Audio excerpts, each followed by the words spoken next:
Olá, alunos, alunas, amigos e amigas.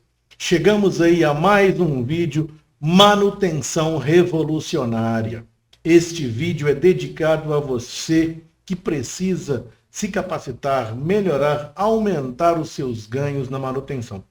Então segue aí algumas dicas fundamentais com a nossa expertise, com a nossa experiência, que poderá ajudar você a enfrentar aí os problemas, resolver os problemas e soluções de problemas nas suas reparações. Então, veja esse vídeo várias vezes, de preferência escute esse áudio várias vezes também e siga aí essas valorosas dicas que são feitas exclusivamente para vocês. Vamos então começar com a apresentação A Manutenção Revolucionária. A manutenção revolucionária. Bem, o primeiro ponto da manutenção revolucionária é que, às vezes, você se tornou um especialista. Ou seja, o que é um especialista? É você ter muito conhecimento em uma área específica do saber. Então, é aquele profissional que domina com excelência uma área do nosso saber. Claro que isso não é ruim, isso é muito bom, mas um especialista fica limitado somente àquela área do saber. Então ele fica sem modelos lógicos para implementar outras ações em outras partes do circuito complexo, como é o nosso smartphone. Então você não pode ser somente o especialista em uma área, você tem que aí ter uma manutenção complexa, uma abrangência, um pensamento sistêmico num conjunto como um todo. Então, a gente tem que entender que você precisa ser muito mais que um especialista. E para você ser muito mais que um especialista, você precisa ter manuais operacionais que vão te direcionar em qual situação você deve agir e como você deve agir.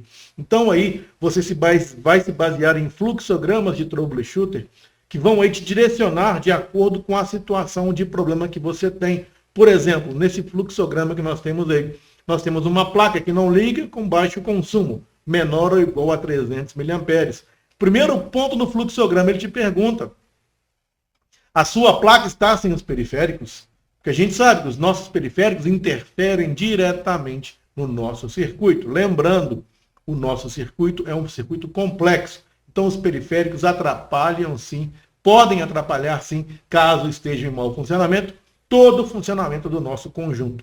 Então você vai seguir aqui o que o fluxograma pede: placa sem periféricos, cabo JCC1 conectado, se for no caso do iPhone, sim. Entre em modo recovery, entre em modo DFU, entre em modo force DFU, entre em modo purple, sim. Então se ele entrar em um desses modos, você vai seguir o fluxograma verde, sim. Se não, o lado direito, como não, verde mais escuro.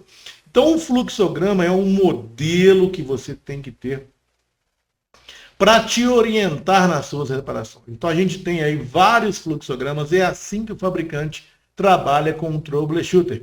Saber aí criar esses fluxogramas ou mesmo seguir estes fluxogramas é fundamental para que você tenha sucesso nos seus reparos. Então vamos lá então, já que a gente descobriu que um dos pontos fundamentais básicos é que a gente tem que ter fluxogramas, procedimentos, processos de trabalho para que a gente possa aí aumentar a nossa área de atuação. O grande problema quando você não tem esses processos é que a gente fica dividindo os pedaços. Ah, eu só trabalho com a parte lógica, eu só trabalho com software, não faço reparo de hardware. Ah, eu não trabalho com RF, eu só trabalho com a parte digital. Então o problema quando você não consegue enxergar a placa como um todo é que você fica dividindo a board e os periféricos em partes. Você fica loteando um produto que é complexo e é totalmente interligado. Aí, quando você vai fazer o diagnóstico, você se perde em diagnóstico, por não ter o entendimento que o device é um produto como um todo, é um circuito complexo. Então, qual que é a mente de um especialista? Ele só entende uma parte do problema. Ele não aprendeu aí a pensar como um todo. Ele só entende um bloco. Ele não entendeu ainda que o circuito é um circuito complexo. E você precisa interligado, um depende do outro.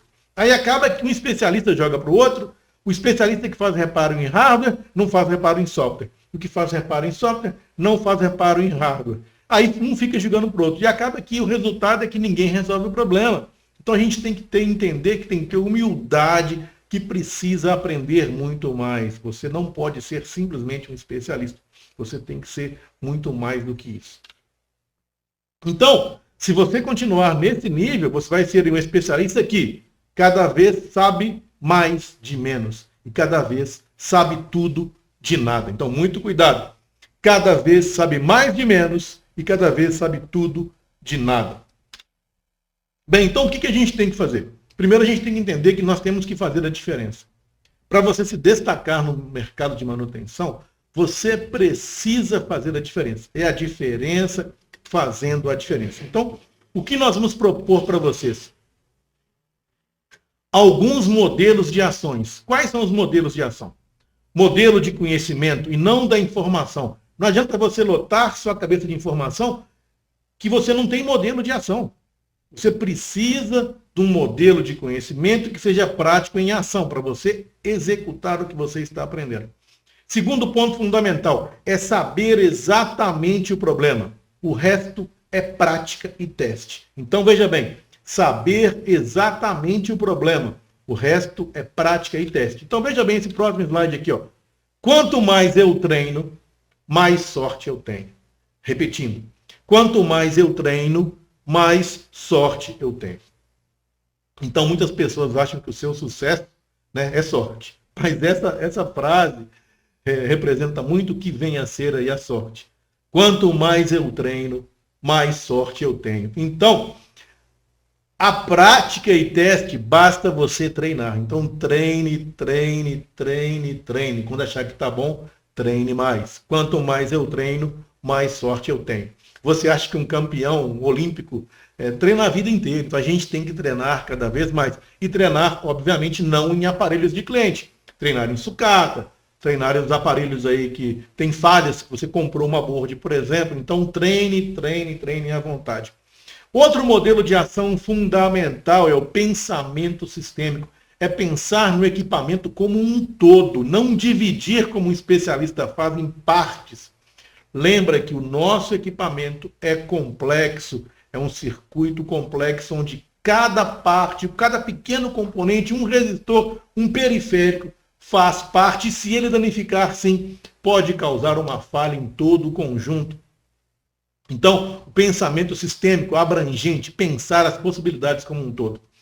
Outro ponto fundamental, é um dos que eu mais gosto nos modelos de ação, é enxergar o invisível.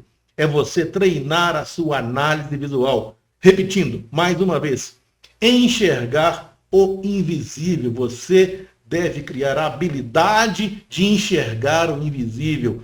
É treinar a percepção visual de um circuito, namorar a placa, identificando erros. Então você tem que aprender a enxergar o invisível. Então esse é um ponto fundamental, que é a análise visual. Outro ponto no modelo de ação que a gente vai trabalhar bastante na manutenção revolucionária é trabalhar a sua estrutura psicológica.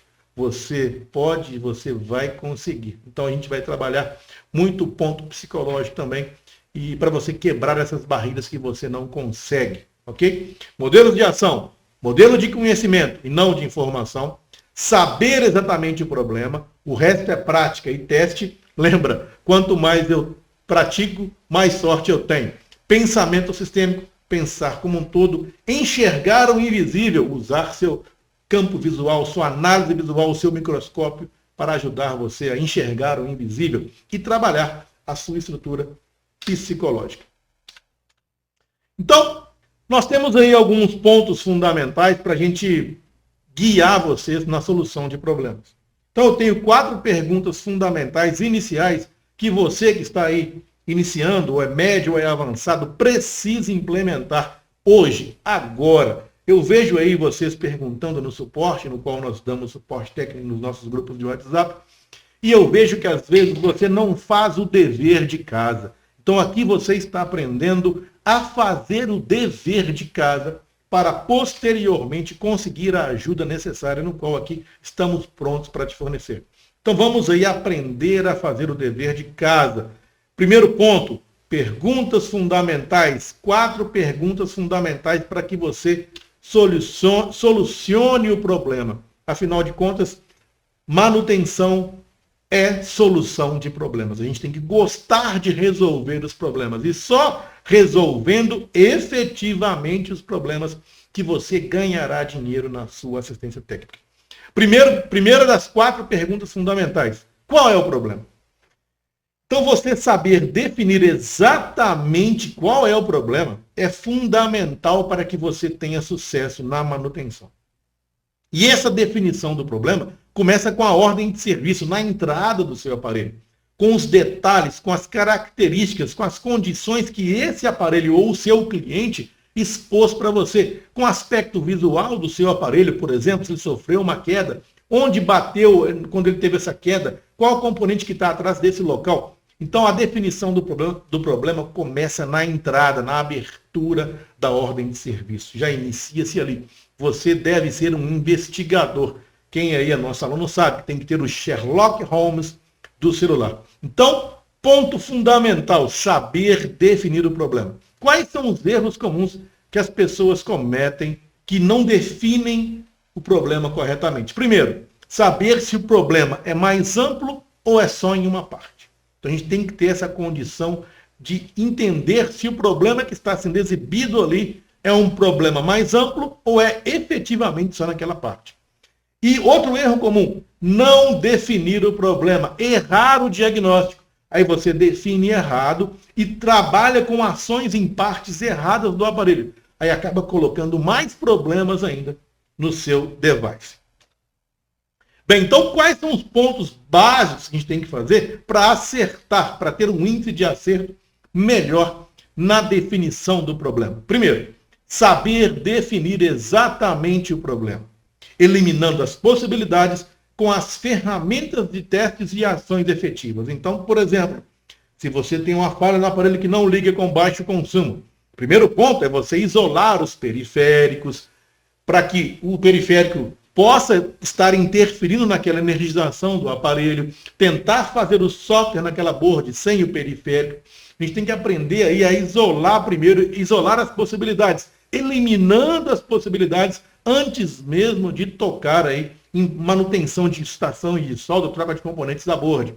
Então aprenda aí primeiro, quando você tem um aparelho, você tem que abrir o equipamento, abrir, separar as possibilidades. Se você tem um aparelho que não liga, desconecte os periféricos, ligue a placa na board, veja o consumo, tente passar o software sem os periféricos conectados. Então você tem que começar a eliminar as possibilidades.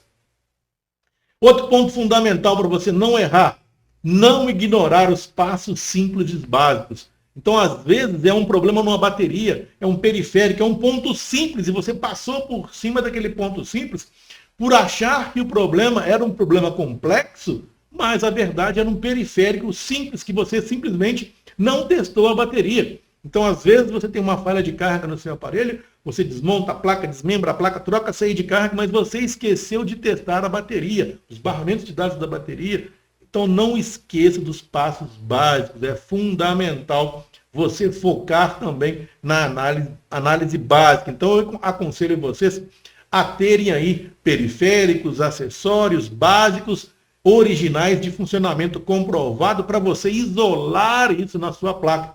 Então é importante você checar, testar, documentar e criar modelos disso para você aí poder consultar depois. Olha, eu já peguei aquela falha, foi aquele conector lá que estava ruim. Então você tem que criar modelos, ter seus periféricos de confiança, ter carregadores de confiança, baterias originais, flex de dock. Então é importante você se capacitar aí com esses periféricos, ter hardwares para eliminar as possibilidades. Bem, problema definido, 50% resolvido. Isso é o mais importante aqui dessa parte. Definir o problema. Então esse jargão aí é fundamental. Gravem isso. Problema definido, 50% resolvido. Mais uma vez, problema definido, 50% resolvido. Então, saiba definir o problema, que você já terá aí 50% de chance aí de acertar a correção de problemas do seu aparelho. Problema definido, 50% resolvido. Problema definido, 50% resolvido. Saiba definir o problema. Você definindo o problema, os outros 50% é teste, análise e é prática. É muito mais fácil. Então, define exatamente qual é o problema do seu reparo, da sua board. Bem, outro ponto, outra pergunta daquelas 4 perguntas fundamentais que nós começamos a falar, que são 4, eu acabei de falar da primeira. Agora é a segunda das 4 perguntas fundamentais. Quais são as causas do problema? Então, a gente tem que saber aí, definir o problema. Quais são as causas do problema? Então, às vezes, você tem uma doença. Uma doença é o problema. O sintoma, às vezes, não é um problema. É um reflexo, é um efeito colateral, é um efeito cascata, é um efeito borboleta.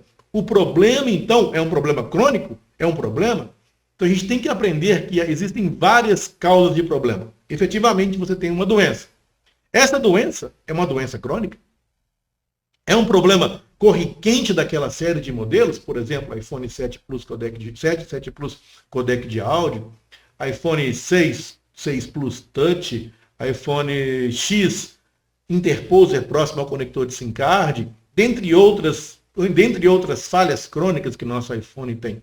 Então, essa doença, esse problema é um problema crônico, então consulte nos seus manuais aí esses problemas crônicos e já façam a correção desses problemas crônicos, mesmo que sua falha não seja efetivamente esse local, porque senão o seu aparelho vai voltar na garantia com esse problema crônico. A sua falha, o seu problema é um efeito colateral? Você tem uma falha, o aparelho não está carregando, mas efetivamente é o circuito de carga que não está operando? Não é um efeito colateral aquilo ali? A bateria não está durando porque tem uma fuga de corrente na placa? Então você carrega a bateria, chega a 100%, você já testou a bateria, não é um alto consumo na sua placa que está descarregando a bateria mais rápido, causando um efeito colateral? Você acha que é carga, acha que é bateria, mas é uma fuga de corrente em algum bloco da sua board que está drenando a corrente de carga e drenando a corrente da bateria? Então fiquem atentos ao efeito colateral, ao efeito cascata. Por exemplo, se você tem um curto na sua placa, na malha VDD-MAN, e se o seu MOSFET de carga esquenta, ele não tem ground nele, a corrente passa por ele e ele vai esquentar. Isso é um efeito cascata. Imagina que você tem uma corrente, então, e nessa corrente tem um elo que está mais fraco. Quando você fizer uma força nessa corrente, esse elo mais fraco vai romper. E não quer dizer que esse elo mais fraco é o que foi responsável pela força excessiva. Então, o efeito cascata e aquele efeito que o componente vai sofrer aqui aquela ação imediata de análise, por exemplo, dissipação térmica, mas não será ele o componente em curto-circuito. Afinal de contas, nem ground tem no MOSFET. Então, fiquem atentos aí ao efeito cascata. Outro efeito muito comum é o efeito borboleta. O que é o efeito borboleta? Nos circuitos complexos, a falha de um pequeno componente pode ocasionar uma grande falha, uma grande anomalia no seu circuito inteiro. Então, às vezes, você tem um problema num resistor, e esse resistor vai interferir o funcionamento de todo o conjunto. Então, você tem que entender aí que muitas vezes o seu problema pode ser um efeito borboleta. Um pequeno problema pode refletir numa falha catastrófica, gigantesca no seu aparelho. Então, não se esqueça dos pequenos problemas, dos pequenos detalhes. Um reflexo. Às vezes você tem uma falha no touchscreen, mas é um reflexo do sensor de proximidade. É uma falha do sensor que está bloqueando o touchscreen. Então a gente tem que aprender aí a definir, a entender as causas do nosso problema, né? Se é uma doença, se é um defeito crônico, se é um efeito colateral, um efeito cascata, um efeito borboleta, se é um reflexo. Bem, como eu falei, os circuitos são extremamente complexos. Não importa a quantidade de componentes em um circuito complexo, mas sim a interação entre eles. E o nosso smartphone é um circuito muito complexo, onde os componentes estão totalmente interligados. Então, essa interligação aí dos nossos componentes causa uma complexidade, onde um pequeno componente pode causar uma falha gigantesca. Então, nós temos aí circuitos complexos. Não importa a quantidade de componentes, mas sim a interação entre eles. Então, por exemplo, aqui eu tenho a divisão básica da nossa board do nosso smartphone, onde eu tenho o software, onde nós temos o software, E eu tenho o kernel que conecta o software ao hardware. Então eu tenho aqui na nossa board principal o software, o kernel que conecta o nosso software à parte física, que é o hardware, e no hardware eu tenho os componentes discretos, semicondutores, periféricos e etc. Então nós temos sim um circuito muito complexo. Por exemplo, no nosso hardware, que é a nossa board que você consegue tocar, nós temos eletrônica analógica, eletrônica digital, eletrônica de potência e circuitos de radiofrequência. No nosso software, eu tenho partições, bootloader, sistema operacional, dentro do sistema operacional, modo recovery, kernel, framework, cache, CSC, CP, user data, app. Então, todos esses componentes aí no nosso circuito complexo estão aí totalmente interligados. Nós temos um circuito complexo onde o efeito borboleta pode causar uma falha catastrófica. Ou seja, qual é o problema mais amplo do qual esse é apenas uma pequena parte? Qual é o problema mais amplo do qual este é apenas uma pequena parte? Ou seja, você tem um problema. Este problema, a pergunta que tem que ser feita, este problema é apenas uma pequena parte de um problema mais amplo? Então, esse pensamento sistêmico, de pensar fora da caixa, de pensar nas possibilidades, é o que a gente quer que você desenvolva. Qual é o problema mais amplo do qual esse é apenas uma pequena parte? Ou seja, parece um problema pequeno, mas esse problema pequeno é apenas uma pequena parte de um problema mais amplo.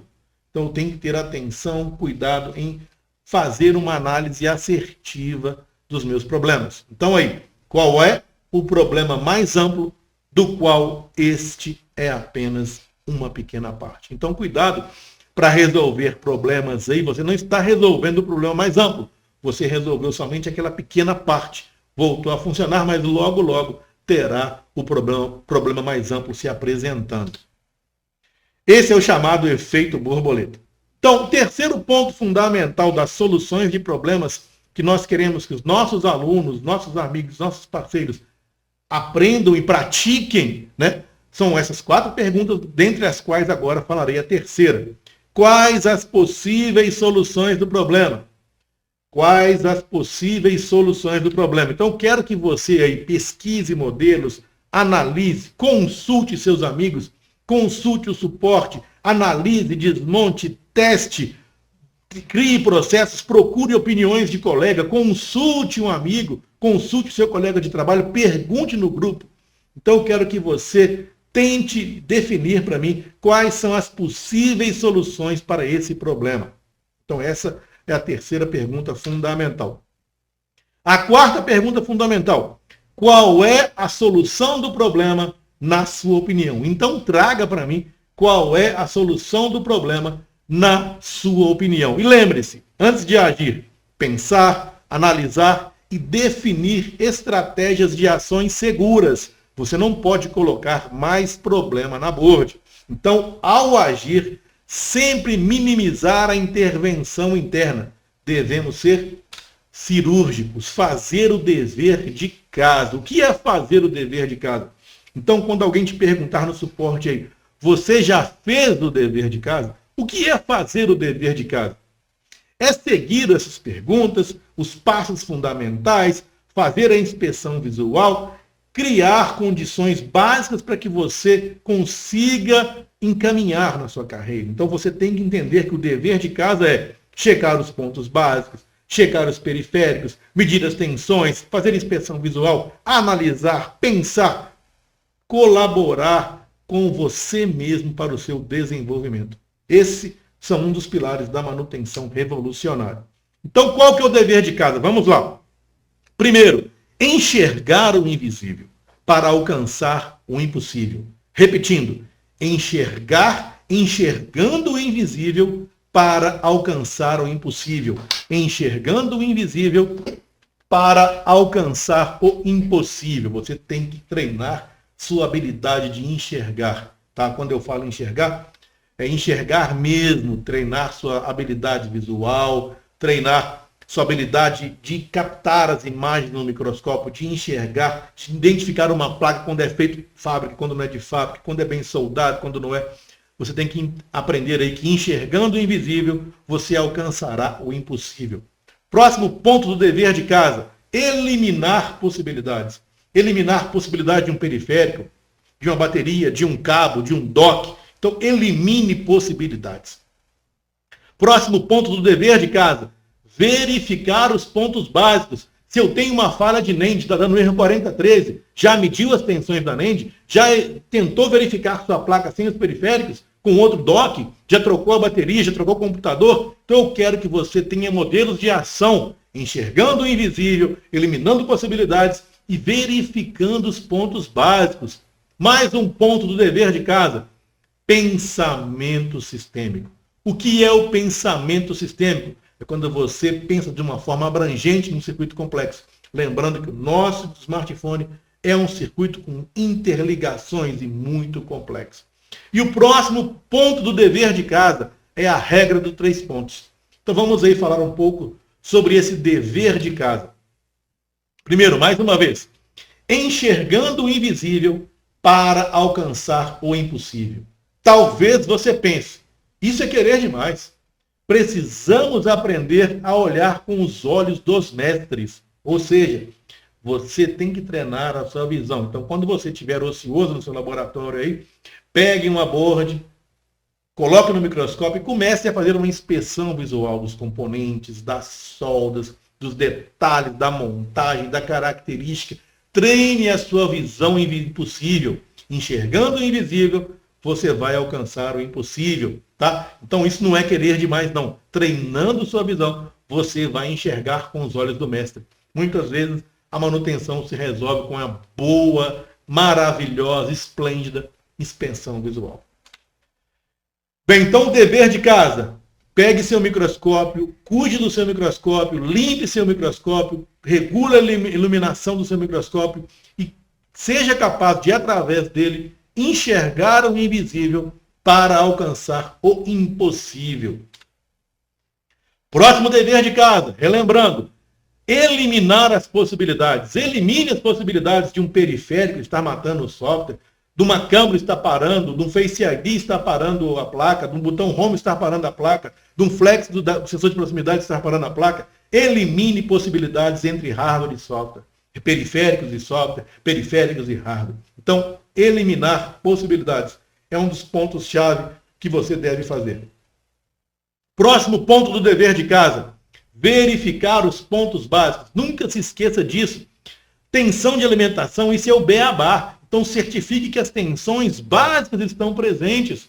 Ah, meu aparelho não reconhece no computador. Já verificou as tensões da NAND, da CPU, estão presentes? Ah, meu aparelho não liga. Já verificou as tensões básicas, as tensões V-Core do seu aparelho? Não, então eu preciso que vocês façam o dever de casa. Fazer o dever de casa é fundamental para que a gente te ajude com sucesso. Pensamento sistêmico. Como você pode ver, não adianta a quantidade de peças. Se eu tenho um quebra-cabeça com 1000 peças, as peças vão se encaixando. Você tem que entender que o smartphone não é um quebra-cabeça, ele é muito mais do que isso. Lá nós temos interligações que não tem tanta lógica. E muitas vezes uma câmera frontal está ligada com vibracal. Mas que lógica que tem isso? Tem lógica. Então você tem que entender que o smartphone não é igual um quebra-cabeça, é muito mais amplo que isso. Então, muito cuidado. Você tem que desenvolver o pensamento sistêmico, pensar as possibilidades, analisar as interligações de um circuito com outro, que muitas vezes para você acha que não tem nada a ver um com o outro, que acaba que no fundo terá e poderá ser aí o seu problema. O próximo ponto do dever de casa, que é o nosso último ponto, é aplicar a regra dos 3 pontos. Então essa regra dos 3 pontos é fundamental para que você logre êxito nas reparações. Primeiro, definir a entrada, depois que definiu todo o problema, né? Define nesse problema, coloca aqui no centro, aqui, por exemplo, não carrega. Ponto número 1. Quais são os pontos fundamentais que é garantir a entrada? Quais são os pontos fundamentais para que o meu circuito carregue? Tem V-Bus USB? Tem barramento de comunicação da bateria com o circuito de carga? o circuito de carga está presente, tem tensão de alimentação no circuito de carga. Então, o passo 1 da regra dos 3 pontos é garantir que todos os pontos fundamentais daquela falha que você colocou aqui dentro, por exemplo, não carga, estão presentes. Passo 2, o percurso. Todos os pontos lógicos, sinais de controle, barramentos de dados para que o circuito de carga que eu exemplifiquei aqui dentro estão presentes. Então eu vou usar uma regrinha. Garantir a entrada, garantir o percurso e garantir a saída. O meu circuito de carga está com a saída para carregar disponível, a porta está aberta. Então, quando você aplica a regra dos 3 pontos em uma falha, vai se tornar muito mais fácil. Então, por exemplo, se eu aqui não tenho áudio microfone, garantir a entrada, verificar o percurso, garantir a saída. Todos os pontos básicos, tensão de alimentação, ativação do microfone, capacitores de acoplamento, sinais de controle lógicos estão presentes na entrada e no percurso. Então eu tenho aí no ponto 1, pontos básicos fundamentais, percurso, controle desse microfone está chegando, está sendo ativo. Terceiro, a saída do micro, está saindo sinal digital ou sinal analógico, dependendo do que ele é, o microfone ou não, está chegando no CI de áudio. Então você tem que aprender aí a visualizar a regra dos 3 pontos, aplicar todos os pontos aí fundamentais para a manutenção revolucionária. Então, lembrem-se dos pontos fundamentais. Problema definido, 50% resolvido. Um grande abraço, muito obrigado e não se esqueçam, façam um dever de casa. Abraço, obrigado.